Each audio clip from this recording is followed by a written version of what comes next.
Kwesi Indom, commemorating the very second anniversary of the day. Of course, the church was a dark theme, solutions and ancient in Christ, and he spoke about a plethora of issues, 4 strong issues for that. The main ones happens to be need for an inclusive government. The second there to be amendment of the constitution, decentralization, among many others. I do have here with me the former running mate of Papa Kwesi, Dr. Papa Kwesi in the 2012 general elections, in the person of Madam Eva Loco. Many thanks, ma'am, for being here on BTA. Yeah, you're welcome. Very well. So, what exactly resounded in your mind in this very lecture? Well, first of all, I'd like to make a correction that the P.P.P. was founded by a lot of people, including Dr. Papa Kwesi Indom. So he's one of the founders. Basically, I was very happy with what I heard today in the lecture, because most of us in the P.P.P. really believe in what he was saying.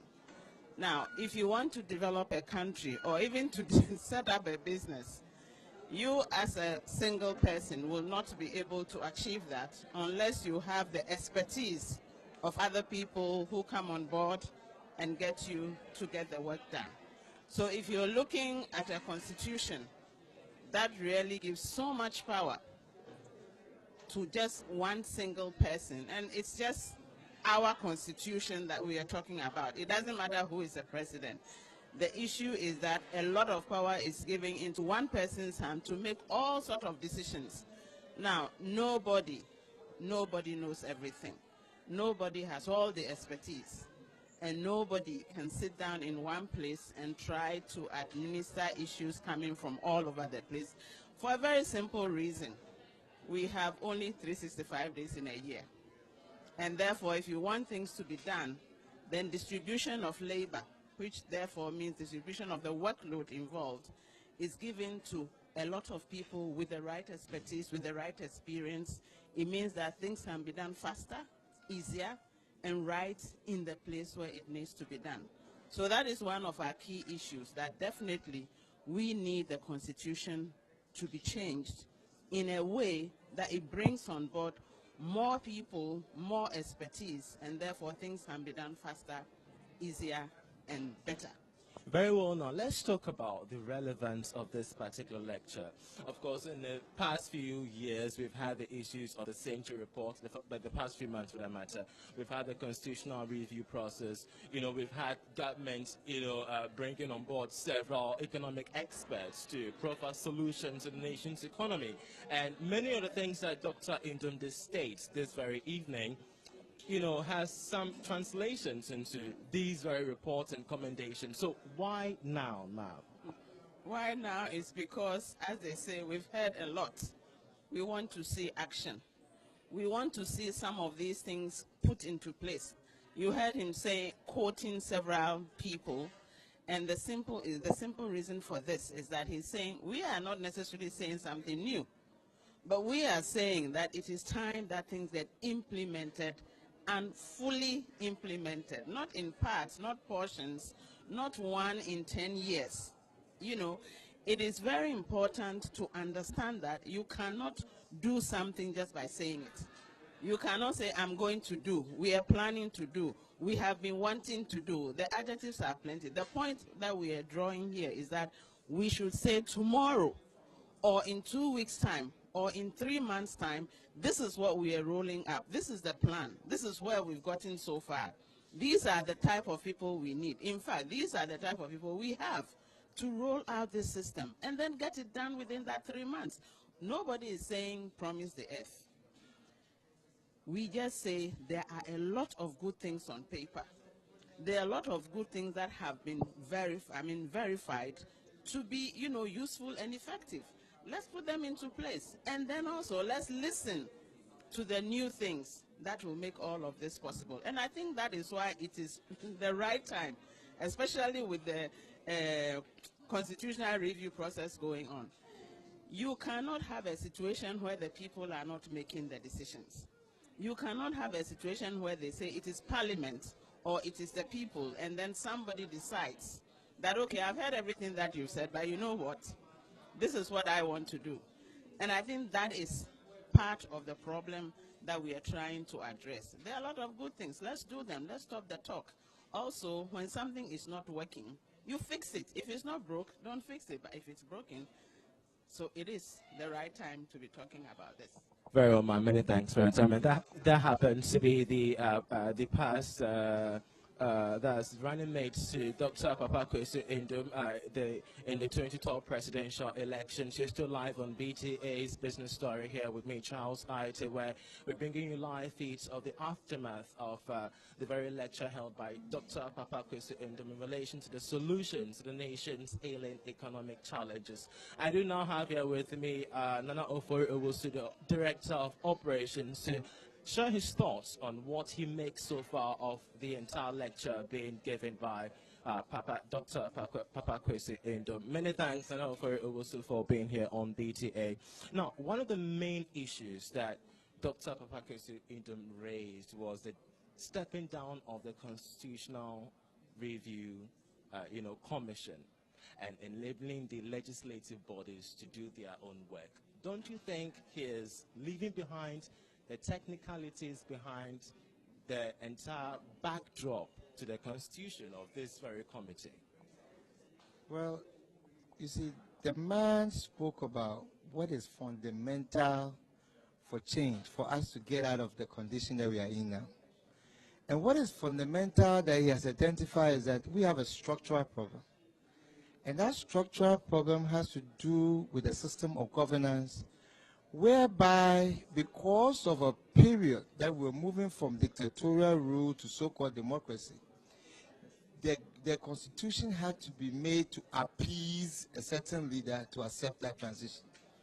He is saying that we have outlived that process, and we need to re-look at that process and make changes to the constitution to allow fundamental change and reform to happen to move the nation forward. What he is putting down is that the blueprint to get Ghana out of the condition that we are in is within our grasp. And that must take place at the local level, and that you and I must have an opportunity to make decisions at where we live and what is peculiar to us, for us to have the change that we deserve. And that change must emanate from making changes to the Constitution. So if there's been a watered-down approach to some of the recommendations that have been made, we need to revisit that and exert pressure on government for government to be able to change his mind on many other things. Change mind on what? I wouldn't want to catch you there, but when you say watered-down approach, what exactly do you mean? You know, we are talking about electing our people directly, direct representation. If the good people of Ghana, the good citizens of Ghana, are wise enough to vote for their president, to vote for their MP, to vote for their assemblyman, they are wise enough to vote for a municipal chief executive, district chief executive, that holds the purse, that will be able to make the changes that is necessary for us to move as a people. Right now, the recommendation is that 5 people will be picked. Those 5 people will be taken to Public Service Commission. Then it will be trimmed down to 3, and then the people will vote on those 3 people as chosen by the president. And we are saying that this is no change. This is nothing. We are saying that let anybody who believes that they have something to offer, put their hat in a race and be able to compete for the people's compete with ideas and what they can offer, so the people can vote for them directly. So the watered down approach is that the president picks 5. 5 is taken to Public Service Commission, it's trimmed to 3, and people vote on 3. It's still the president's choice. One of what we're trying to get away from. That is the watered down approach. One of the major, indicators Dr. did raise in his submission has to do with the cutting down of government expenditure, not leaving behind the burgeoning nature of, government ministers, officials being in office, the 40 ministers whatsoever. I mean, he raising the fact that this is not just relevant. Is it not a matter of quality other than quantity that he's talking about right here? You must situate that in a broader context, which talks about the fact that spend what you have, don't spend what you don't have.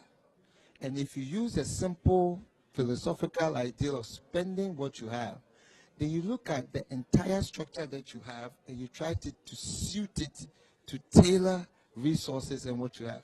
So what is it? So you cannot have so many ministries and departments spending all the resources when you don't have the money to meet that expenditure.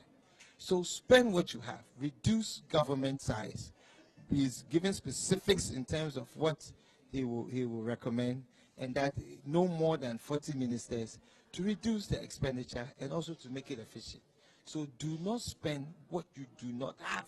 You do not borrow against the future of the people when there is nothing there. So cut your coat according to your size. That is a simple principle that underlies that. On a scale of 1 to 10, how do you rate this very lecture?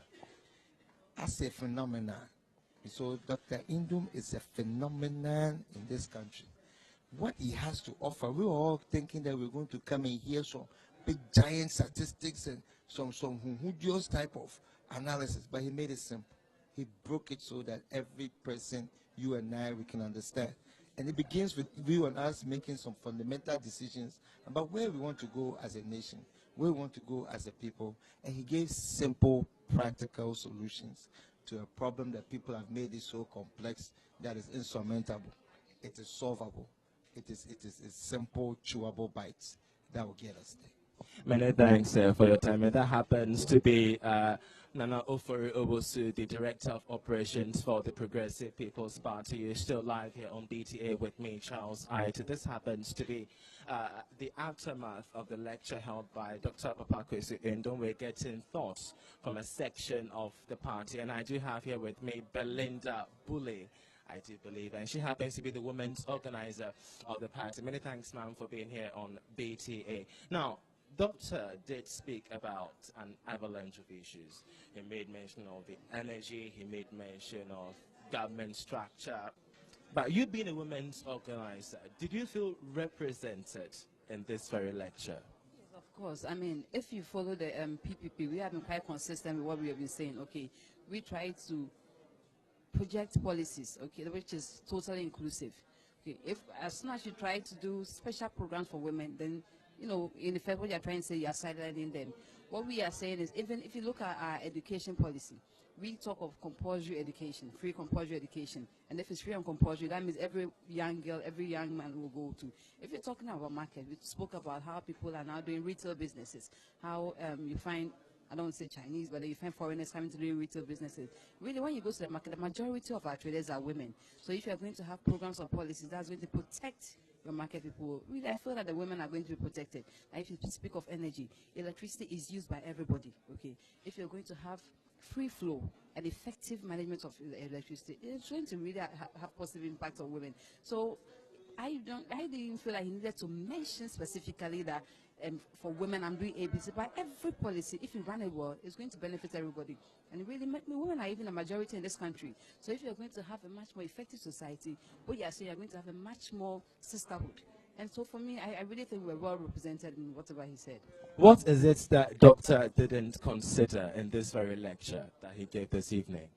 No, I think it was broad enough. I mean, if you follow it up, he gave step by step what he was going to do. For now, nationally, we're all talking of utility bills going up. We're talking of effective transportation. Perhaps he didn't mention the transportation system. But then what he said was, if the fuel is handled properly, if we are going to make sure that there are jobs, everything is going to come together. Okay. Maybe what I was expecting was him to touch on transportation, but for now we are not crying about transportation. What we are crying about is fuel, and that he touched on. So for me, I think it's okay for that. I mean, yes, probably didn't mention it specifically, but it really wasn't bad. It was okay. Many thanks, ma'am, for being here with us. That happens to be Belinda Bully, the women's organizer of the Progressive People's Party.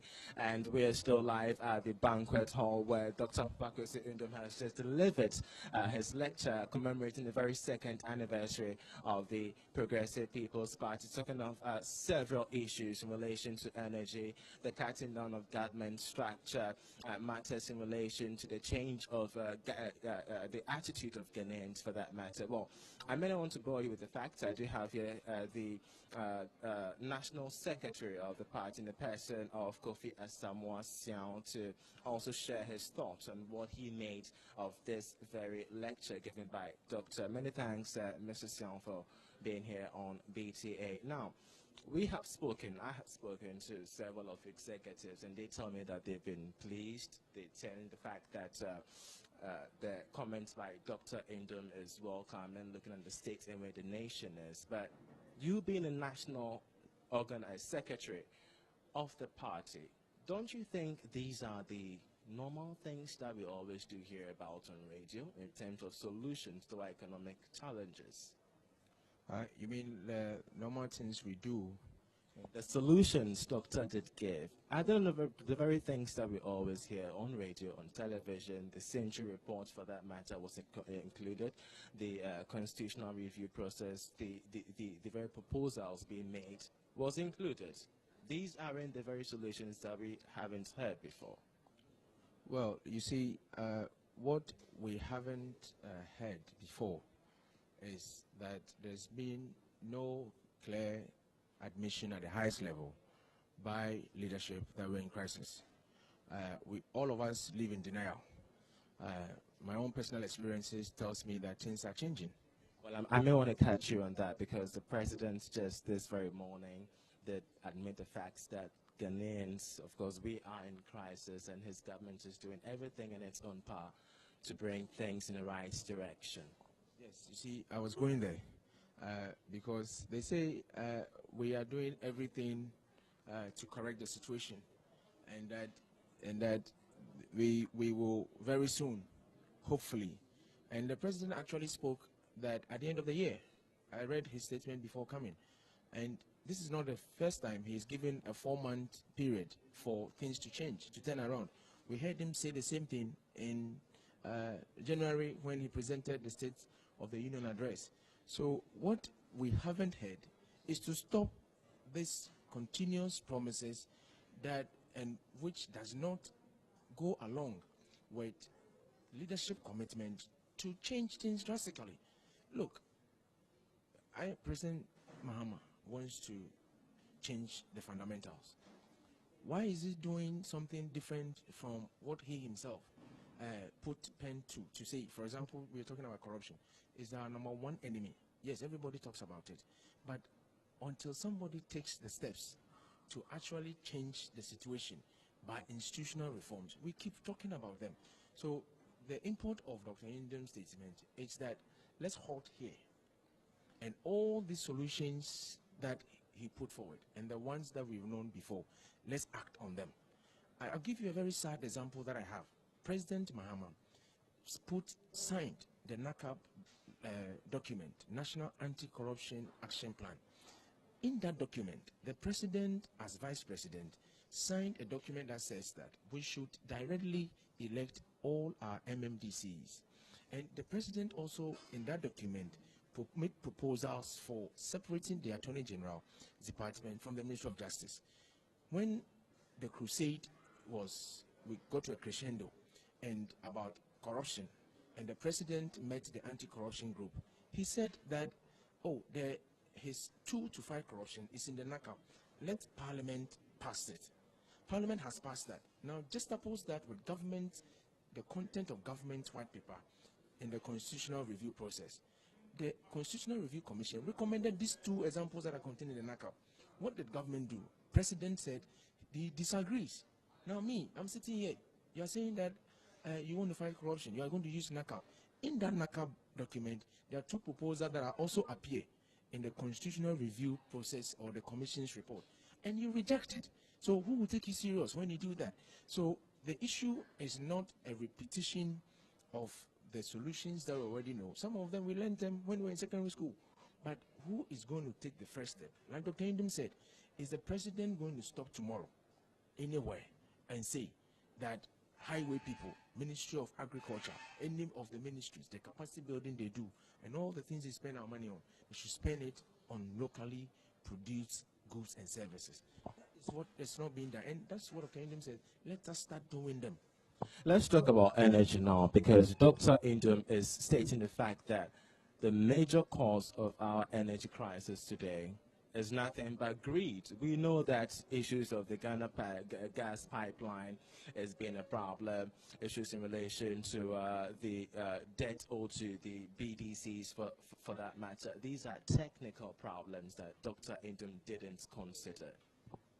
Well, he gave me a revelation of something I didn't know about. I thought all along the plans we have for example, the president mentioned 5,000 megawatts as minimum. We should be thinking of some 10,000 megawatts of electricity and be able to become a net exporter. I thought we didn't have money to fund them. Only for me to be told today that it's actually due to greed, and which means it's a very strong point he made, which means that there are people who are deliberately preventing that from going on. And who else can solve this problem? So he didn't need to touch them because it is known, the technical people know, the president is grieved all the time. But you see, it's a very difficult thing. And like he said, it needs a very strong leader to want to go after those people or say, don't come to this area. So if our president cannot act, who can act? You think a mere narration of the technical solutions will solve the problem? You think that going into detail and making projections that if he started today, in 5 years we'll get there, or in 5 years we'll be a net exporter? That one, it's been said, is on paper. He knows. He mentioned and gave recognition to the contributions of his predecessors. Mr. Tohoy, he's done excellently well when it comes to electricity in Ghana. Mr. Kandapa came, he himself, and currently we have Mr. Kofibua. They know it, but can they look in the eye of these unseen people, unseen hand, manipulating things and causing havoc? And you see, people should do things that will competitive, that are rewarding, and not cut corners. And I think that is the kind of thing that we've lost. Leadership is not been able to confront, probably because of the way elections are done. I mean, if you go and apply for a job, and the people who hire you give you money, you have to bribe your way through. When you get the position, what do? But when you go through serious, rigorous selection process, and your selection is not cheap, it's not a walk over a carpet, but at the end of the day, your CV, your resume, your presentations at the interview gave you the job. You feel proud and you want to deliver to prove yourself that the interview you went through was worth it. But in our case, they just pay money to the politicians. They also accept it gladly, and then they go and share sewing machines, laptops, and so on to the people. Now, when you win, can you tell these people that get off my back? You cannot. Finally, I want you to give an affirmative answer to this. Do you think these solutions could help solve the economic challenges we've been faced with? A yes or a no? Yes, 100%. Many thanks for your time. That happens to be Kofi Asamoah, the National Secretary of the Progressive People's Party, sharing his thoughts here on BTA with me, Charles. I remember that this is in the wake of severe economic challenges that the nation is currently being faced. We talk of the increase in inflation rates, the huge budget deficits for that matter, the high rise in fuel prices, and the high cost of living, which has erupted several amounts of demonstrations across the nation. And this very lecture adds up to the very call for the President, John Dramani Mahama, to step up his game in the fight against Ghana's economic downturn. Back to Anna Maria in the studio.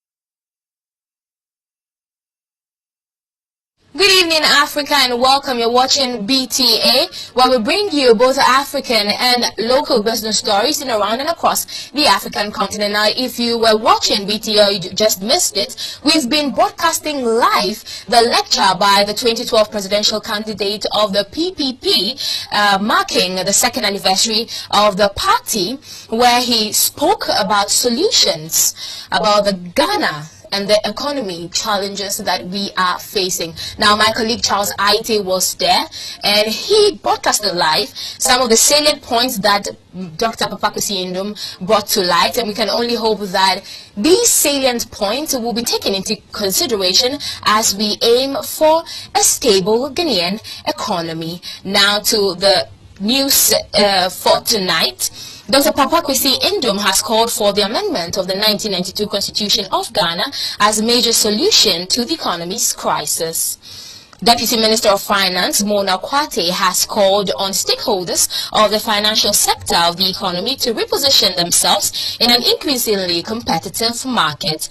The Ministry of Energy and Petroleum has denied reports that the Electricity Company of Ghana, ECG, will be privatized. And on the foreign front, Muslims across the globe have marked the end of Ramadan with Eid al-Fitr, or the Feast of Ending the Fast. Now, the stories in detail.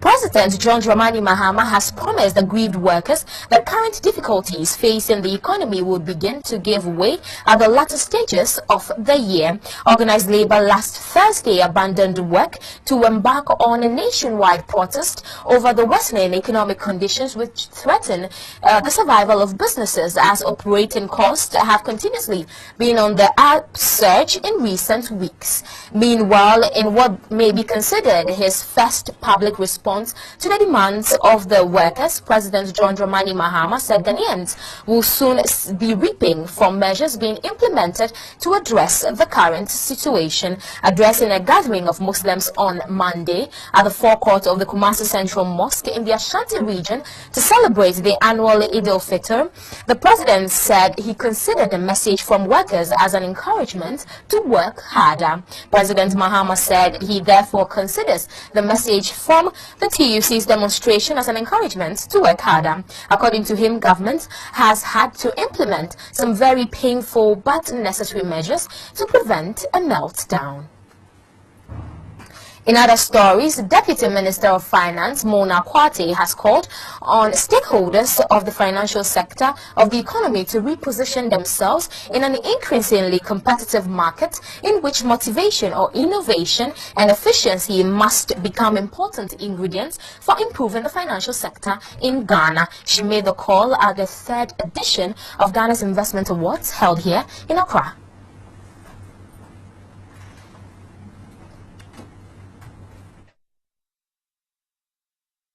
The award ceremony, which recognizes excellence in the country's investment industry, is organized by Premier Network and Investment Club in consultation with various industry stakeholders.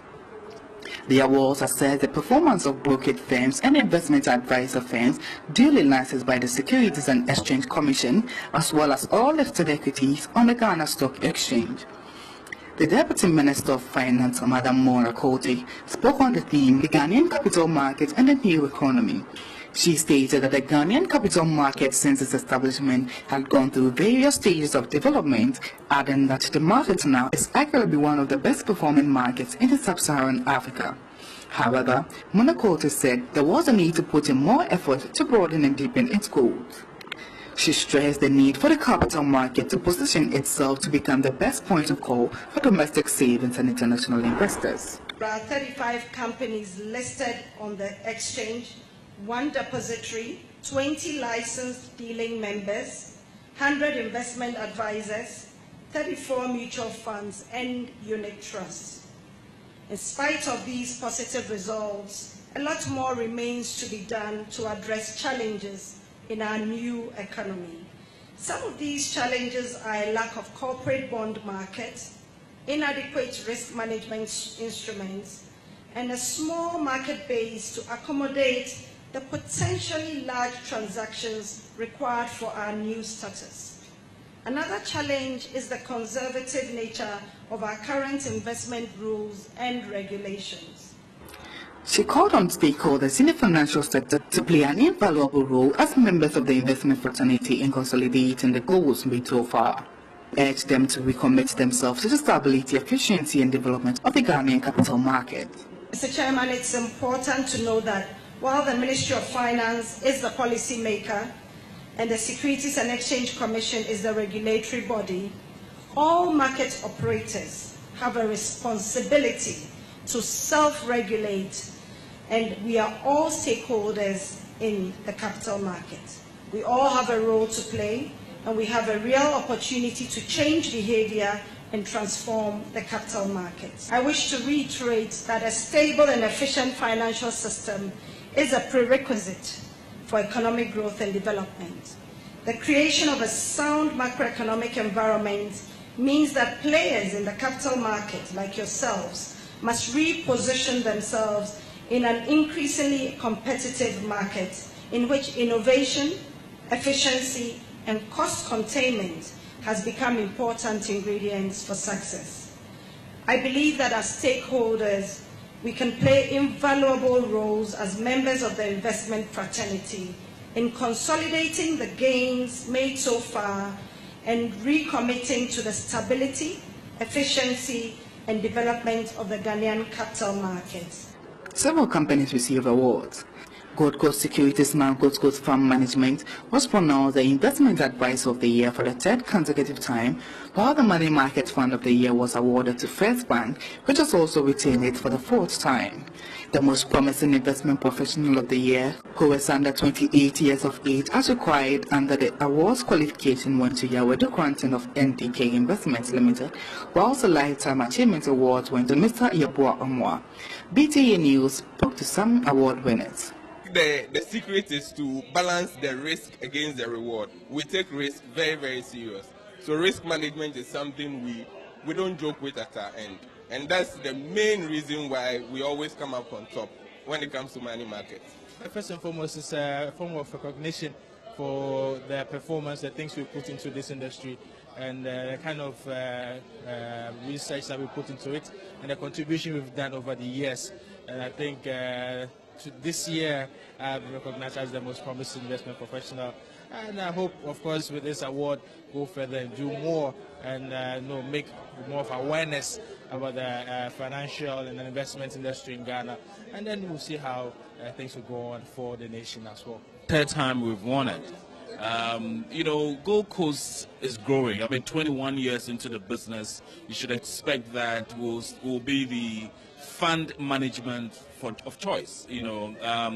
Gold Coast is the only investment bank that is stretched out all over the country. We are in all the 10 regions in Ghana, and no investment bank comes closer to that. Gold Coast also is the only investment bank that has a national customer service center. So you could see that we really are there for the people of Ghana. When it comes to investment, I mean, we are the product, we are there for the people of Ghana. So I guess that's the reason why we won this award. I think it's an honor to the industry of all those who made things happen those many years ago, 24 years ago. Because an award, the work that we did 1990 to 11 years after, couldn't have been done by just one person. So I take it that it's a recognition of what those people helped us do. That is why today I dedicated it to them.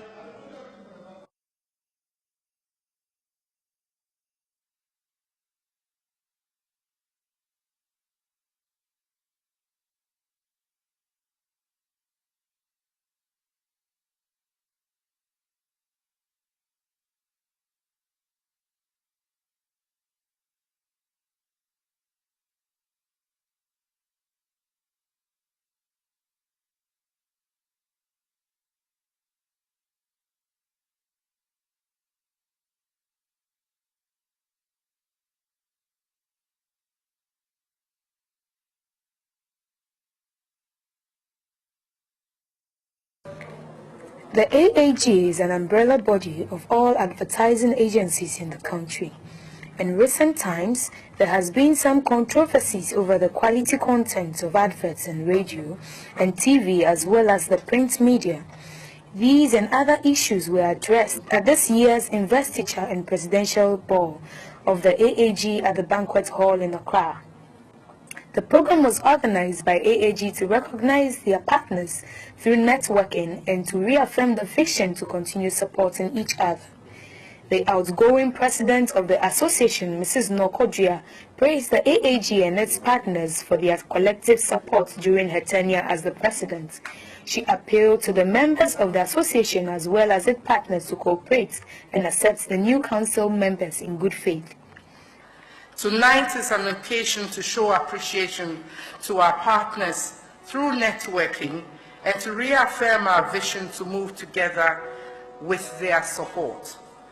This gesture, our distinguished partners, only shows your recognition, support, and confidence in the AAG as the umbrella body of the advertising industry, which is making meaningful contributions to the socio-economic growth and development of the country. Thus, we must join hands and work together to sow and reap the benefits. Indeed, my appeal is, this is our profession and our industry. It is our livelihood.